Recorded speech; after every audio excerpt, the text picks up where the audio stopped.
Good morning. Good morning. All right. Good morning. All right. I'm Chris Cable. I serve on the board of the DuPage Unitarian Universalist Church. I welcome everyone to our service this morning and welcome visitors to our open and inclusive community of faith. As Unitarian Universalists, we hold that there are many spiritual paths to truth and meaning, and we support one another as we explore these paths. I would especially like to welcome our guests and welcome again those who have visited us before. Visitors, it is the custom of our congregation to invite you to stand and give your name and where you're from if you feel comfortable doing so. Are there any visitors who would like to introduce themselves? Any visitors who would not like to introduce themselves? Okay. Welcome to everyone visiting today. Please join us after our service for coffee hour. We'd love to have a chance to get to know you better. Our minister, Reverend Tom Capo, our congregational life coordinator, Mary Law, and all of our members are eager to meet you. I will also be present after the service in Creeves Hall and would be happy to speak to you as well. Joys and concerns are not happening today, so our service can be heard outside the glass door at the back of the sanctuary. Should anyone feel the need to leave the service for any reason, there are chairs provided for your convenience. As we begin our service, please silence all electronic devices. Thank you.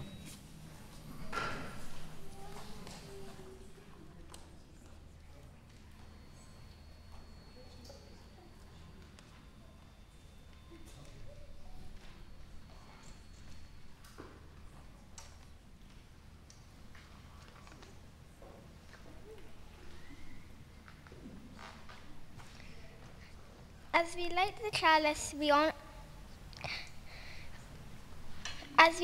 chalice, we honor Jewish and Christian teachings that ask us to love all others as we love ourselves.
Well, good morning. I'm Reverend Tom Capo, the minister here at DuPage Unitarian Universalist Church, and I want to welcome those who are watching us on YouTube today. We don't have joys and concerns every Sunday. We have it on the second and fourth Sunday of the month, but there's a member of our congregation whose daughter is going through a very difficult illness, And so I just want to bring to mind, because of the love we share with one another, that let us just take a moment of silence to put all the people who are members of this church and friends of this church and families of people who are friends and members in our thoughts and prayers, to know that they are loved and cared about by all of us.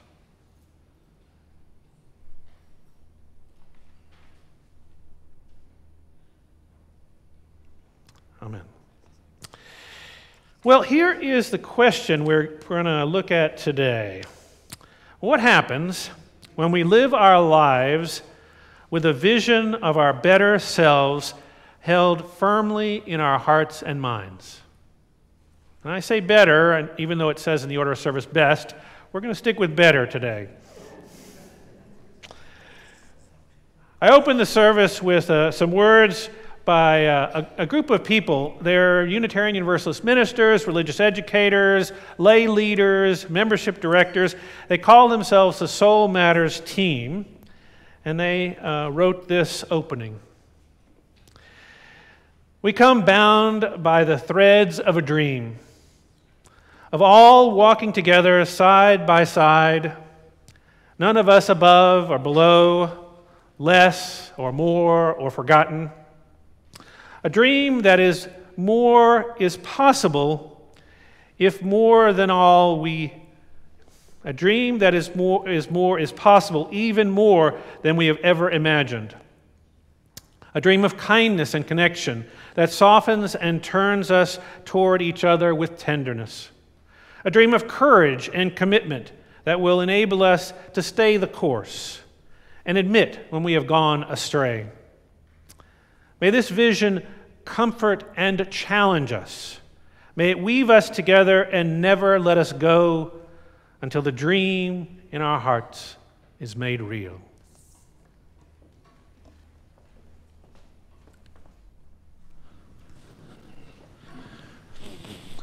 It's time to gather. This is when we gather together as a community for a story or a lesson during the service.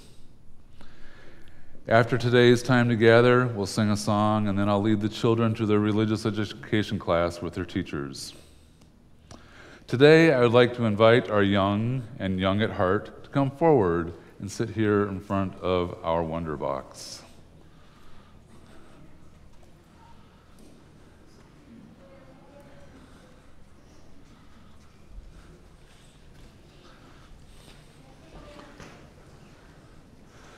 So our theme this month is vision, and what it means to be a people of vision.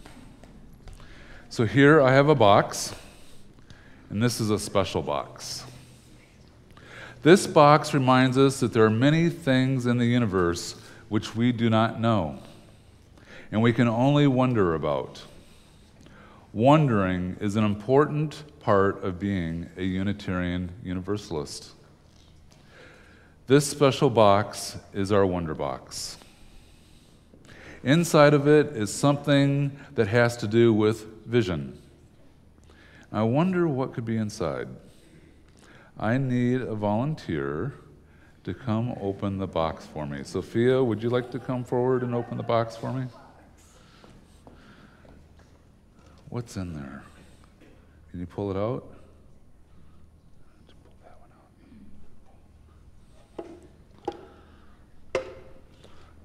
Do you know what that is? What does it look like? What does it look like? That's what they said at the first service, too. It's a ram's horn. And it's also called a shofar. You can have a seat right there, Sophia. I'll call you back in just a second, though. So, last Sunday, the Jewish community started to celebrate Rosh Hashanah. And Rosh Hashanah means head of the year in Hebrew. It's the new year. It's the beginning of 10 days when Jewish people think very carefully about their behavior during the past year. They remember what they've done, and they ask and pray to be forgiven for any bad deeds, and they promise to be better next year. So Rosh Hashanah is a serious day, and they spend a lot of time praying. Do you ever think of times when you might have treated someone wrong? Do you ever think about that and you kind of feel bad out there? Any of you ever felt bad for treating someone wrong? Do you tell them that you're sorry and maybe ask them to forgive you? Yes. Yeah. Out there? Yeah. Good. Good. So one of the most important symbols of Rosh Hashanah is the shofar. And this is an animal horn which is blown like a horn during Rosh Hashanah, and it reminds them to think about and be sorry for wrong things that they have done and to make an effort not to do them again. So Rosh Hashanah is a good holiday to learn about because it helps us Unitarian Universalists think about being a people of vision. It helps us to think about the bigger picture of the type of life we want to live. Sophia, did you see something else in there? You want to come show us what else was in there? What is that? Apple. It's an apple. You sure it's not a banana? It's a peach. Thanks, Sophia. So what does an apple have to do with Rosh Hashanah? It's an apple. What does an apple have to do with Rosh Hashanah? Well, during the celebration, they eat apples dipped in honey. So one of the primary reasons why they eat an apple is because it's so sweet. And then they add that sweetness with honey, and that's symbolic of the ultra-sweet year they hope will be granted to them.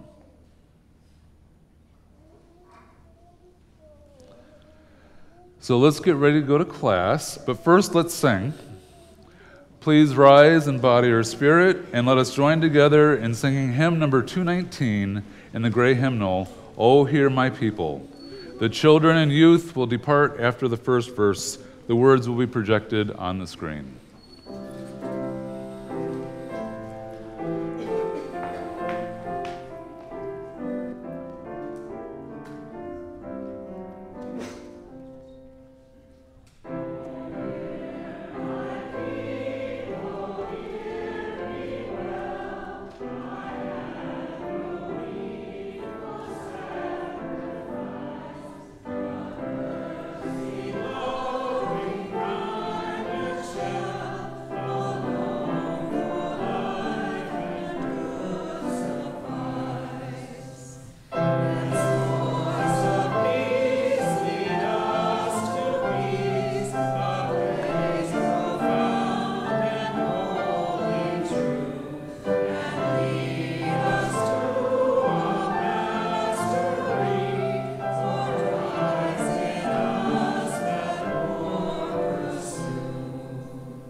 The following responsive reading on Turning by Rabbi Jack Reimer is slightly altered. I will read the words in bold, and you are invited to read the words in italics. Now is the time for turning.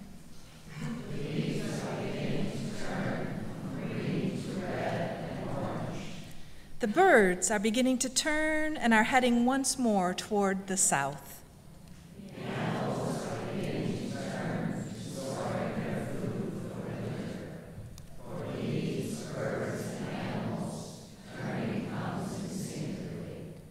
But for us, turning does not come so easily.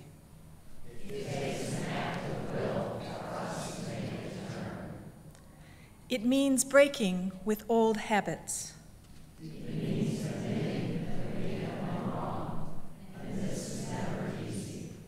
It means losing face. It means starting all over again, and this is always painful. It means saying, I'm sorry. It means admitting that you have the ability to change, and this is always embarrassing.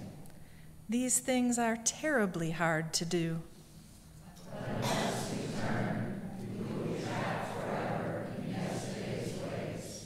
Help us to turn from callousness to sensitivity, from hostility to love, from pettiness to purpose.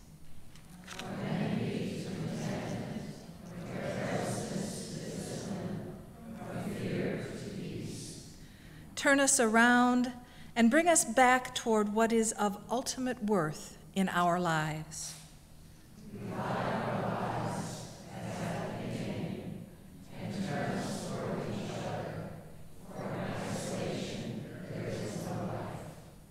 I now invite you to stand in body or spirit and join together in singing hymn number 216, Hashivenu, in the gray hymnal. We will sing it through twice. The words are projected.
An Amidah is the core of every Jewish worship service and is therefore referred to as the prayer.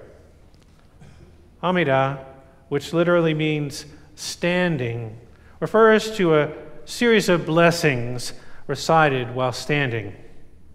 It is also considered a person's opportunity to approach God in private prayer.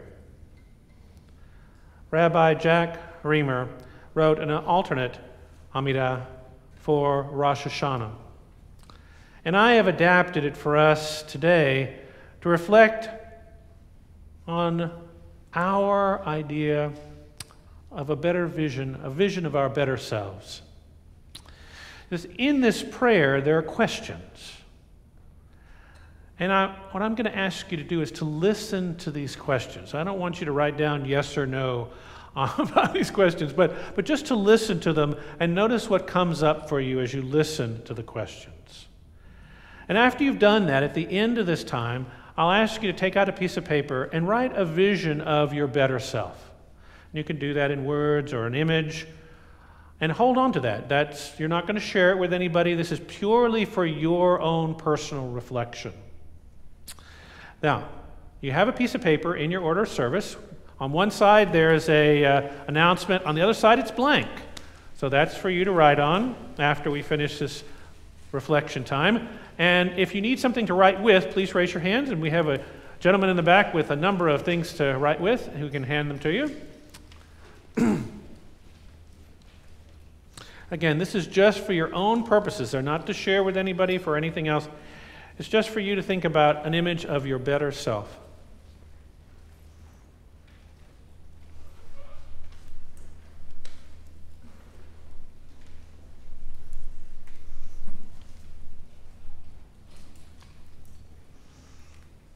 I think in the last service, people were like writing down yes, no, yes. So I don't want you to do that.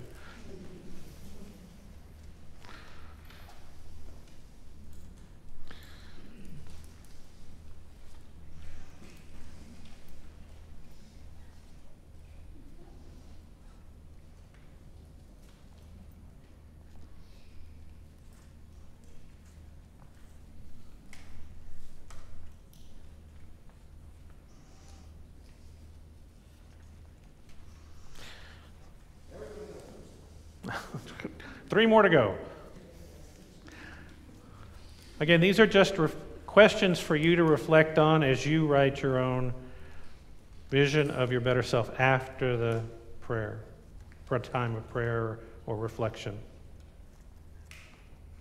Okay, I invite you now into a time of prayer or reflection, however you choose to do that. Some of you may just sit in silence and close your eyes. Others may just open your eyes and allow yourself just to think about these questions. So let us ask ourselves hard questions for this time of truth. In this past year, did we fill our days with life, or were they dull and empty? Was there love inside our home? Or was the affectionate word left unsaid? Were we a help to our mates, families, or friends, or did we take them for granted? The kind deed, did we perform it or postpone it? Did we respect the rights and feelings of those we worked with, went to church with, lived near? Have we acquired insights from our many and varied experiences this year? Did we speak out when something hurtful or negative was said? Or did we fear what the crowd would say and keep quiet? Did we live according to our values, our ethics, morals, beliefs? If not, did we learn from that experience? And are we ready to put any change into our lives from what we have learned about ourselves?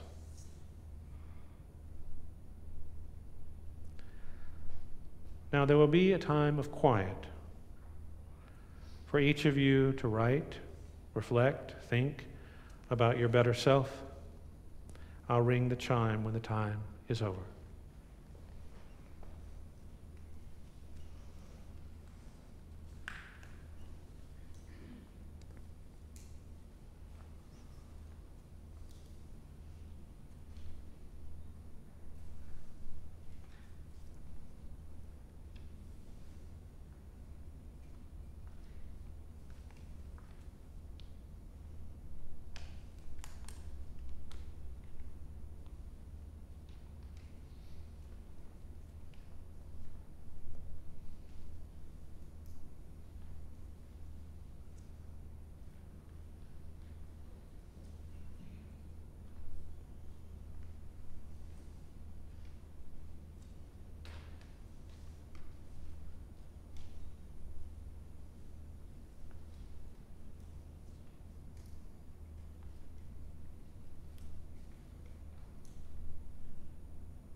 Reverend John Dietrich, the founder of Unitarian religious humanism, wrote, "Religion is the upreaching and aspiring impulse in human life. It is life striving for its completest fulfillment. And anything which contributes to this fulfillment is religious, whether it is associated with a God or not." Our Unitarian Universalist sources from which we draw for our spiritual sustenance and grounding aid us in striving for completest fulfillment. They remind us of our religious heritage. They call us to consider time-honored wisdom, and they invite us to draw on these sources as we look more deeply within ourselves. Two sources from which we draw include humanistic teachings which counsel us to heed the guidance of reason and the results of science and warn us against idolatries of the mind and spirit. And Jewish and Christian teachings which call us to respond to God's love by loving our neighbors as ourselves. Some people might experience these two sources as being diametrically opposed, as being mutually exclusive, that it's nonsense to put them even in the same sentence. But I think of them as a call to dynamic balance. We need both the spiritual and the scientific in exploring our faith, beliefs, ethics, and morals. Leaning too much in the direction of the spiritual can lead to the idolatries of the mind and spirit. Leaning too much in the direction of science can lead to a lack of empathy or compassion. As Unitarian Universalists, we seek balance in our beliefs, our morals, our ethics, and the expressions of our faith. And as Unitarian Universalists, we understand that balance is not the same thing as being static or still. It's an active state of being. For us, a seeker, an exploration. A number of years ago, this congregation decided to intentionally be pluralistic, thus embracing all of our sources. This is our sources in sort of different language, but we've embraced all of these, considering what we might learn from all the various religious traditions and ethical traditions that exist in our world. As a result of that decision, a number of affinity groups have formed in this congregation. And one of those affinity groups is the Jewish Heritage Group. I felt privileged, honored to join the Jewish Heritage Group at celebrations of Hanukkah and Passover. And what I noticed right away was that while this group treasures the myths and traditions, they do so from a more humanistic perspective. In other words, God is not the focus of their beliefs. Instead, they consider the meanings of the Jewish tradition, what that offers them in the here and the now. They practice a Jewish theology that finds expression on the mortal plane, between individuals and with the self. I hope I am not misrepresenting the group, and I don't think so, because Bev came in and told me she liked the service. She watched it earlier. When I say that they believe Judaism is not the result of divine intervention, but was molded by the experience of the Jewish people. That the holy days are human responses to events and celebrations of human development. And that the music, the Jewish music and literature, was inspired by human experience. I know for a fact it is accurate to say that this church, honoring Yom Kippur and Rosh Hashanah in a Sunday service, and we have done this on many years, is important to the Jewish Heritage Group. But it's not just important to the Jewish Heritage Group that we honor Rosh Hashanah and Yom Kippur. I think it's also important for all of us as Unitarian Universalists. We have Judeo-Christian roots. And honoring this holy day gives us an opportunity to consider what we might learn from these time-honored traditions. We're not here to usurp Judaism or in any way claim their practices as our own, but to reflect on some of the wisdom and practices of Judaism and consider what we, as Unitarian Universalists, might learn from them.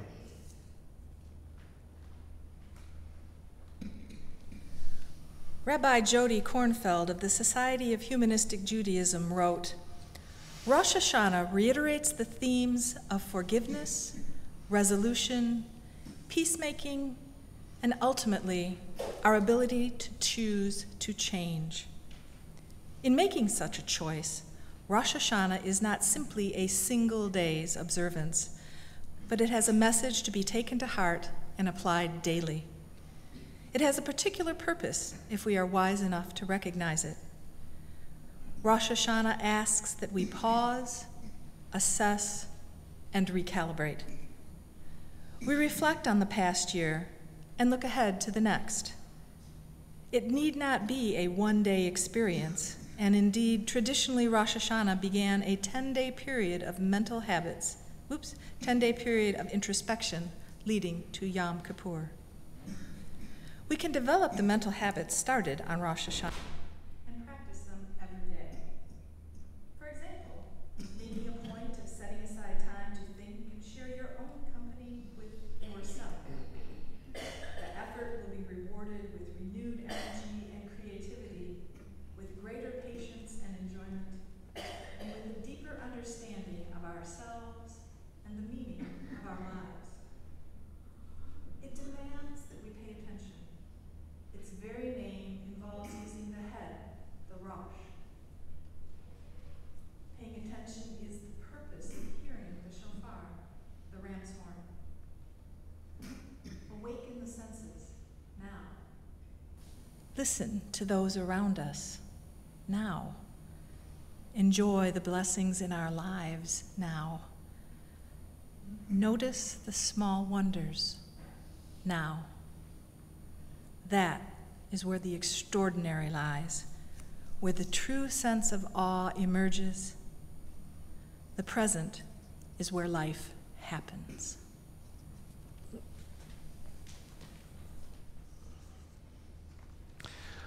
I often felt that one thing that we lack as Unitarian Universalists in our tradition is some kind of ritual that calls us to intentionally reflect on where we have missed the mark and how we move forward from a time of having missed the mark. The Hebrew word for sin is chet, which literally means missing the mark. And according to Jewish beliefs, a person sins when he, she, or they stray away from making good, correct choices. For a Unitarian Universalist, the term sin is a little problematic, but the concept of missing the mark by not making choices that are consistent with our values, our ethics, our morals, and our beliefs is a concept I think all of us can be familiar with. Unless there's anyone here who's never done anything wrong or hurt someone. There aren't any of those, I suspect. We've all made choices that we regret because we cannot always live consistent with our values, ethics, morals, and beliefs. It's the human condition. We're not perfect beings. The question is what we do after we miss the mark. Do we reflect on what we did?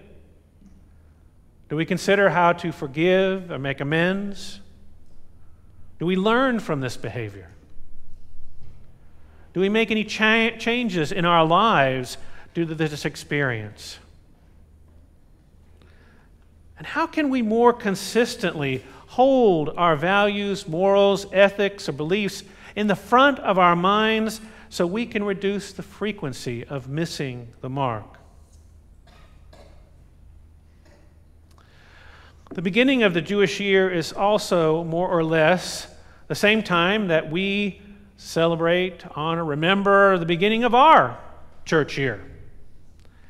And so I wonder if we as Unitarian Universalists might find a way to incorporate an intentional time of reflection and renewal into the beginning of our church year. Or maybe not then, maybe a different time. But my friends, I don't want to misappropriate the Jewish tradition. I do want us to try to find a way to honor the importance of learning from our times of missing the mark, and a time for us to envision a better self. During the time of reflection today, I led you through this little meditation, reflection period. I invited you to write a vision of your better self. And again, I didn't say best self because none of us are perfect. It's about improvement. How do we become better? How do we reflect on times when we might say, what, if anything, about ourselves is different from who we want to be or how we want to be? So I wonder, what will you do with that piece of paper after you leave here today? It's your decision. But I ask you to consider this. As you look at that piece of paper, what you wrote today, is there more to learn about yourself? Can that simple reflection help you to go deeper, to find a vision that might take you on a journey to be somehow different?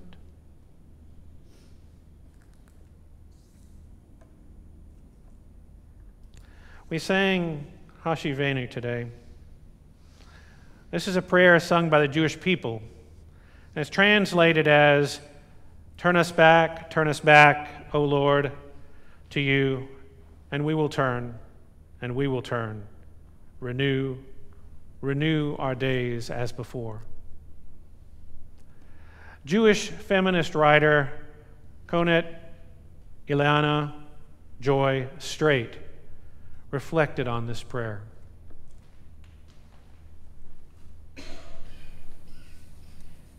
Return us to ourselves. Return us to each other. Return us to the earth. Return us to our land, the land beneath our feet. Return us to this moment. Return us to our knowing, remembering that we know. Return us to our rhythms. Return us to our deepest desires, our shared loves, our clear visions. Return us to our bodies, to our breath, to breathing easily. Return us to knowing how beautiful we are. Return us to falling in love with ourselves and with each other. Return us to our places of peacemaking. Return us to trusting each other and ourselves. Return us, turn us, and we will dance and be held and behold that we are whole.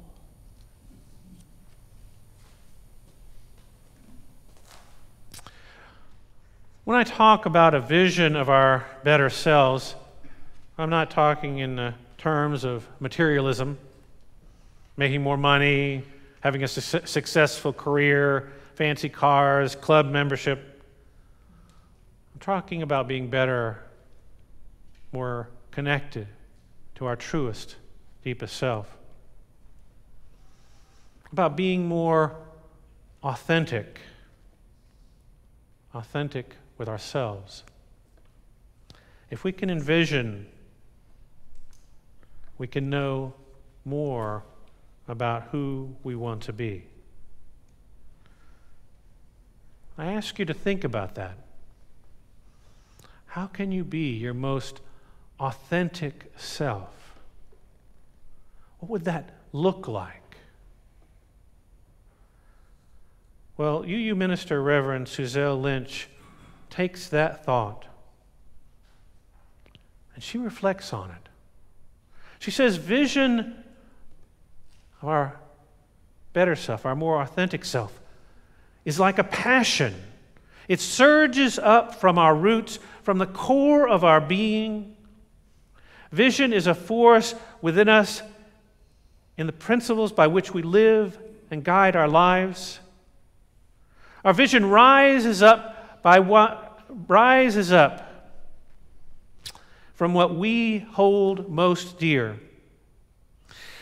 It's a calling that comes from deep inside that we cannot ignore. It is the most powerful, motivating, moral force within us. When we look inside, into our hearts, that's where our vision is, waiting to awaken us.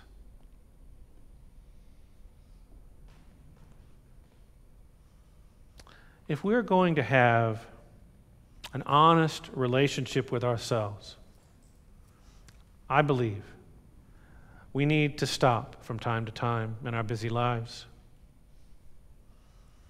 We need to stop and reflect.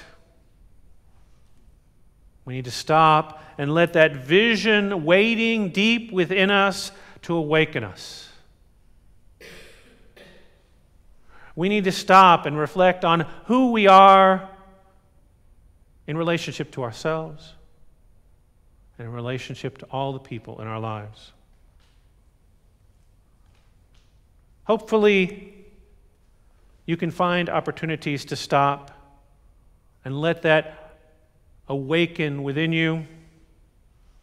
Stop and reflect on who you are here in this church.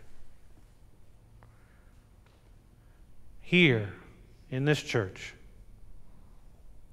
we can practice being our better selves. Here in this church, we can ask ourselves difficult questions about who we are most authentically. Here, we can share with one another parts of ourselves that we may not be able to share out there in the world because they may not be accepted beyond these walls. Here we can affirm who we are, truly who we are in our deepest, and practice being our better selves. And when we miss the mark, and we will all miss the mark, here we can practice forgiveness, reconciliation, and peacemaking. Our sources are here so that we may find some wisdom to help us in this journey. Whether it be the world religions, prophetic men and women, science and reason, they're here to help us. But we are not here to emulate anyone other than ourselves. We're not here to emulate Jesus or Buddha or Muhammad or Confucius or Lao Tzu.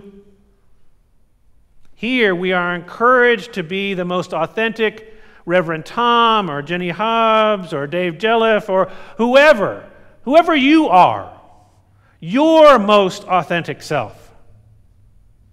Aware that being your most authentic self takes work and practice, and that we here will be there to support you and encourage you in this work, and rejoice in whatever you accomplish.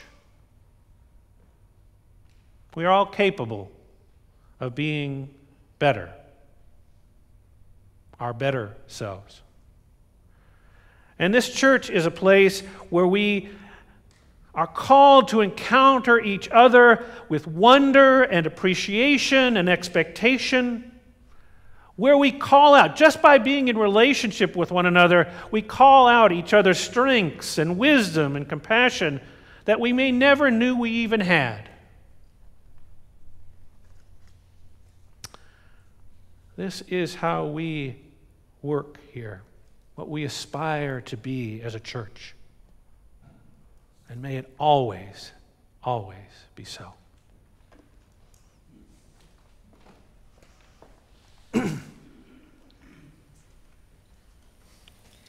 Today's loose plate collection will be given to Holiday Meals on Wheels. If you wish to write a check to Holiday Meals on Wheels, please write it to DuPage Unitarian Universalist Church with Holiday Meals on Wheels in the memo line. And now Leslie Edstrom from the Agency on Aging will come up and tell us about the program.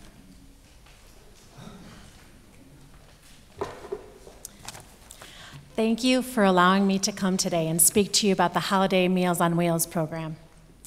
Food insecurity is a major problem across the world, but especially within the counties where we live and work. Many seniors have problems with availability, accessibility, and the utilization of food.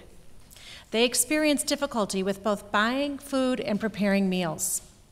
Often they are eating what is inexpensive and easy to make and not properly nourishing their bodies. Food insecurity among low-income seniors is a special concern, since they have unique nutritional needs and may require special diets for medical conditions. For many at-risk seniors, it's not a question of eating well, but of eating at all. Many at-risk seniors have to make the choice between medication or food. The Home Delivered Meals on Wheels program can literally mean the difference between remaining in their homes and needing to relocate to a nursing facility. The nutritious meal, friendly visit, and safety check help seniors cope with three of the biggest threats of aging: hunger, isolation, and loss of independence. Research proves that when seniors have the right support, they gain a greater quality of life, need fewer hospital stays, and can live longer. But often this government-funded program can only provide meals to seniors 5 days a week. The Northeastern Illinois Agency on Aging created Holiday Meals on Wheels to help seniors with this problem. The Holiday Meals on Wheels program feeds nutritionally at-risk seniors and is making a big difference in their lives, their health, and their well-being. By donating to this program, you will be supporting aging services and allowing Holiday Meals on Wheels to achieve its goal of providing hungry, at-risk seniors with the most basic human needs: one nutritious meal every day. Over the coming years, the number of seniors in our country will grow exponentially. We have the opportunity to leverage the existing government-funded home-delivered meals program as the foundational social solution to the challenges that this growth will bring.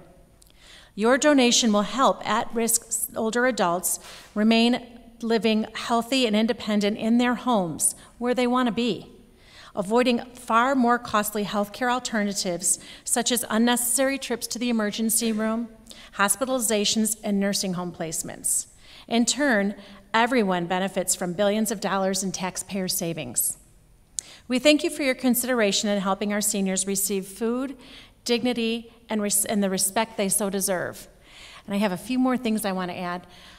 It was interesting, after the last service, I had a lady who actually volunteered with the Holiday Meals on Wheels program, or I don't know if it was holiday, but just Meals on Wheels, and she had said that because of her coming to the home and the lady that she was regularly visiting not answering the door, she had to call 911 and was able essentially to save that woman's life, because those wellness checks are just as life-saving as the meal themselves. And I know that sometimes we forget that isolation is very easy to happen when you're homebound and you can't get out of your house. Even if you have family that live in the area, sometimes when you fall or something happens, and it's great to know that somebody's going to be there every day to check on you. and it does save lives. And the other thing I wanted to let you all know is that if you know a senior, whether it is a family member, friend, or neighbor who needs services or you think may need help, please remember to call the Agency on Aging. And what we can do is direct you to the social services. Even if it's not in this area, let's say it's in another state or another county, we can give you the information that you need to get this person help. Thanks again for letting me come speak today.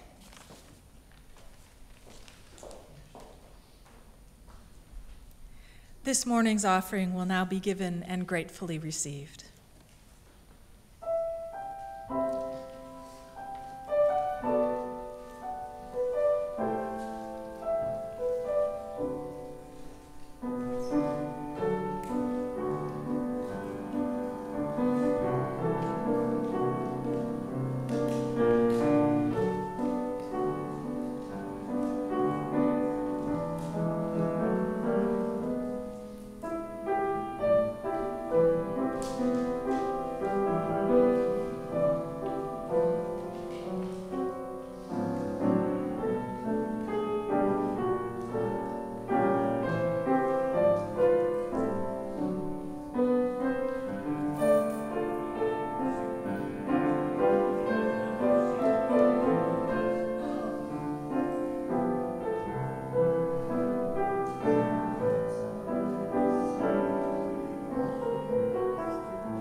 Lovely. Thank you, Bonnie. As we extinguish our chalice, let us carry its flame in our hearts, reminding us of the fourth source from which we draw for our spiritual sustenance and grounding, to honor the Jewish and Christian teachings that ask us to love all others as we love ourselves. I invite you now to rise in body or spirit, and let us join in our closing hymn, 131, in the great hymnal, Love Will Guide Us. Words will be projected.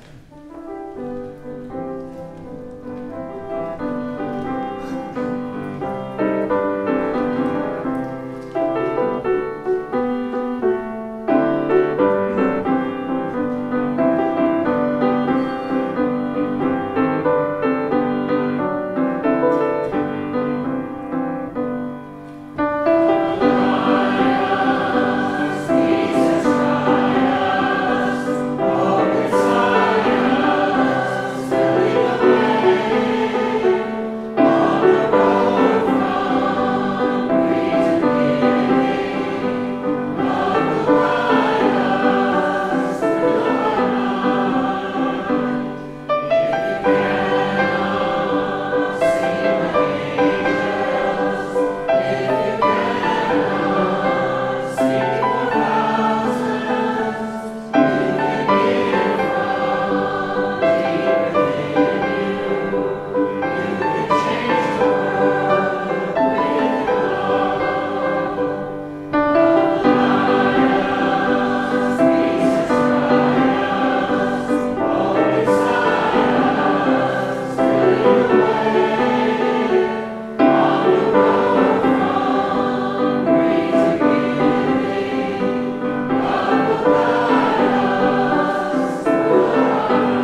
find our own way to let go when we have missed the mark, to learn more about ourselves, and then embrace a vision of our better selves. For all life is a gift which we are called to use to build the common good and make our own days glad. Now I invite you to turn around and greet one another. Let us share the love of this community.